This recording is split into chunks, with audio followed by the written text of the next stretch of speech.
झारखंड में नई जिम्मेदारी मिलने के बाद मैं आप लोगों से मिलकर संवाद स्थापित कर रहा हूं, जिससे मुझे केंद्र सरकार और प्रदेश सरकार की योजनाओं के बारे में आपकी राय मिल सकी। यह बातें साहेबगंज के दौरे पर आए झारखंड के राज्यपाल संतोष गंगवार ने बोरियो में कहा। आज साहेबगंज के बोरियो प्रखंड के शिबू सोरेन जनजातीय कॉलेज में आयोजित जन संवाद कार्यक्रम में भाग लेने राज्यपाल साहेबगंज के बोरियो में थे, जहां उनका आगमन पर जिला प्रशासन के द्वारा गार्ड ऑफ ऑनर दिया गया। साहेबगंज के डीसी हेमंत सती ने राज्यपाल को शॉल ओढ़ाकर और बुके देकर उनका स्वागत किया। इसके बाद राज्यपाल ने सभा को संबोधित करते हुए कहा कि यहाँ मैं कुछ कहने नहीं, आपके सुनने आया हूँ। केंद्र सरकार और प्रदेश सरकार की योजना आपको कैसी लग रही है, उसमें और क्या सुधार की ज़रूरत है, यह जानने आया हूँ। राज्यपाल ने उज्ज्वला योजना, हर घर नल योजना, अबुआ आवास योजना का जिक्र करते हुए लोगों का सुझाव मांगा। इस कार्यक्रम में महिलाओं ने अपनी बात रखी। इसके बाद राज्यपाल बरहेट प्रखंड के लिए रवाना हो गए, जहां सीधो कान्हो पार्क में शहीद सीधो कान्हो चांद भैरव और फूलो झानो की प्रतिमा पर माल्यार्पण किया गया। इसके बाद पाकुड़ के लिए प्रस्थान कर गए। इस दौरान बोरियो और बरहेट क्षेत्र में सुरक्षा के पुख्ता इंतजामात रहे।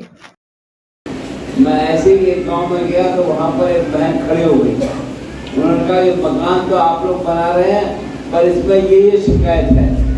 अब चाहे भाई हो चाहे बहन हो, अगर कहीं कोई समस्या नजर आ रही है उसको हम लोगों को बताना चाहिए। उसके बारे में आपकी क्या राय है, ये जानकारी भी हमको देनी। यहाँ पर आए हुए हैं, आपका बहुत बहुत धन्यवाद। मैं इस विश्वास के साथ आप हमको जानकारी दें और आपकी सरकार से या केंद्र की सरकार से, प्रदेश की सरकार से क्या उम्मीद है, आप क्या चाहते हैं और कैसे हम मिलकर काम करें।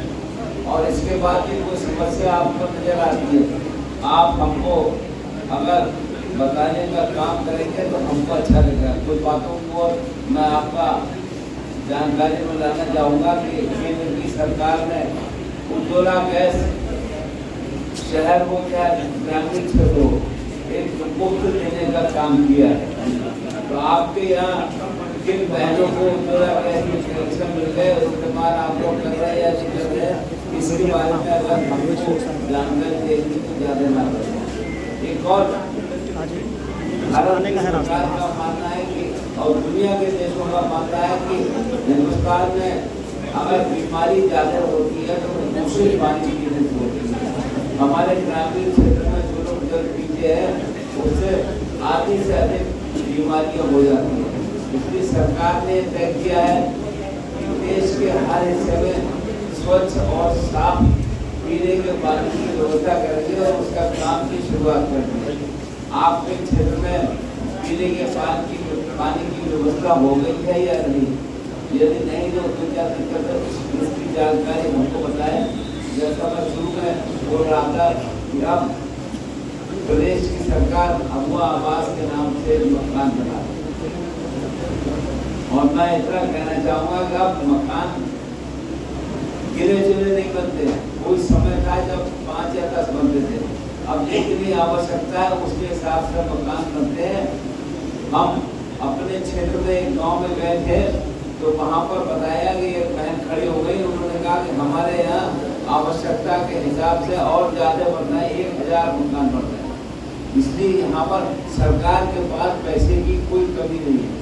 जितने आवश्यकता होगी उतने मकान बनाने का काम हम लोग करेंगे और उसके हिसाब से हम अच्छी दिशा में काम कर रहे हैं।